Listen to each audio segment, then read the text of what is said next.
In today's video, I'm going to teach you how to seamlessly import data into your Zoho CRM using an Excel file. This process can significantly enhance your workflow by ensuring your CRM is up to date with the most relevant information. So, let's dive in and walk through this step by step.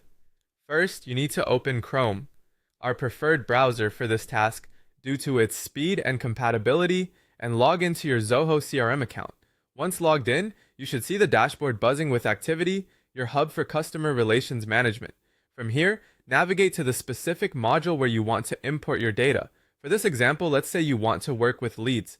Finding the right module is crucial because this is where your imported data will reside. Once you've accessed the leads module, you will notice an import button on the interface. Give it a click. This action will open up options for importing your data. Select Import from File. This is where your Excel file, the treasure trove of information, comes into play. Choose the Excel file you want to work with. It's important to ensure your file is in either the .xls or .xlsx format, as these are compatible with Zoho CRM. After selecting your file, you will enter the mapping stage, a critical part of the process. Here, you have to map the columns of your Excel data to the fields within Zoho CRM. This might sound complex, but it's simply about connecting the right pieces of information. For instance, if you have a column for first name in your Excel file, you will map it to the first name field in Zoho. Be meticulous at this step to ensure that your data is aligned correctly and effortlessly integrates into the CRM system. Now, with your fields properly mapped, you're ready to initiate the import process. This might take a few moments depending on the size of your file.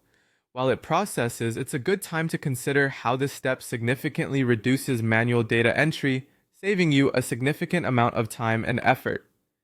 Once the import is complete, you'll be presented with an import summary. This summary will detail the results of the import, including any errors and duplicates found. It's essential to review this summary carefully. Look for any inconsistencies or mistakes, as duplicate data can muddy your CRM and affect your analytics. Any errors identified here should be corrected in your source file for future imports. And there you have it, a simple step-by-step process to import data into your Zoho CRM. With these steps, you not only keep your CRM up to date, but you also maintain a clean and organized system. Thank you for watching, and don't forget to like and subscribe for more handy tutorials.